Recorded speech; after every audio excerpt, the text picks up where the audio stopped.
Princeton University Press Audio presents The Darkened Light of Faith, Race, Democracy, and Freedom in African American Political Thought by Melvin L. Rogers, read by Diontae Black. This book is dedicated to Roosevelt and Melvin Rogers. An Introduction: The Timelessness of Democratic Faith. In Dark Water of 1920, W.E.B. Du Bois offers incisive commentary on the meaning of democracy. Against those who would restrict the franchise, he remarks, such arguments show so curious a misapprehension of the foundation of the argument for democracy that the argument must be continually restated and emphasized. Although the context of the statement is about voting, Du Bois emphasizes the principle of equality as the foundation of democracy throughout his work, treating the equal standing of persons in and outside the voting booths as part and parcel of a democratic ethos, a way of life. Du Bois's statement and the views that underwrite it are arresting given the historical setting. He wrote these words at a time when the insecurity of Black life was always on display, a period in which, despite the Civil War amendments, Jim and Jane Crow were the law of the land, and lynching a daily reminder of one's vulnerability to premature death.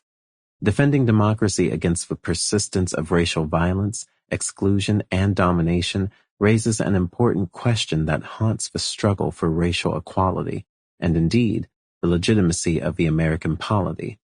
What is it about democracy that justifies our faith, especially African Americans' faith, in it?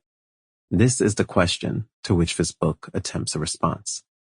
This question will seem untimely, given how frequently the police kill African Americans, the ongoing structural inequality they experience, and housing and food insecurity suffered by so many from city to city and state to state. It is difficult to suggest commitment is ever justified. It may seem more appropriate to interpret the United States as working according to plan, connecting the horror of the earliest periods of African American life to the present moment in one story about the nation's presumed foundational commitment to racism. Writing, for example, in response to the 2012 killing of African-American Florida teen Trayvon Martin, journalist Ta-Nehisi Coates describes Martin's killing as the natural consequence of the functioning of American society.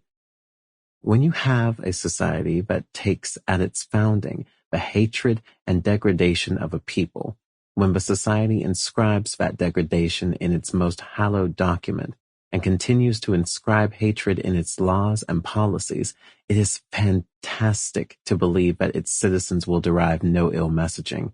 It is painful to say this. Trayvon Martin is not a miscarriage of justice, but American justice itself. This is not our system malfunctioning. It is our system working as intended. There is little to deny in Coates' analysis. To his claims, we can add other voices trying to get us to see that racism functions as a precondition for American progress. As Calvin Warren tells us, it is the humiliated, incarcerated, mutilated, and terrorized Black body that serves as the vestibule for the democracy that is to come. Warren stands in a tradition of thinking known as Afro-pessimism, including scholars such as Jared Sexton and Frank Wilderson. All view the persistence of racial inequality and the vulnerability of Black life as the inescapable afterlife of slavery. These thinkers raise the haunting suggestion that modernity, that period running roughly from the Glorious Revolution to the American and French Revolutions, specifies an ontology that requires an alterity, a referent outside itself, for its conceptualization of identity, freedom, and progress. The thirst for mastery Max Horkheimer and Theodor Adorno famously identified as part of the European Enlightenment has played itself out through the logic of racial domination in the Afro-pessimist's view. This ontological framework in which African Americans work, live, and struggle leads, as Juliet Hooker and Barner Hesse tell us, to a central problem. One of the fundamental paradoxes of Black politics is the invariable futility of directing activism. Sample complete. Ready to continue?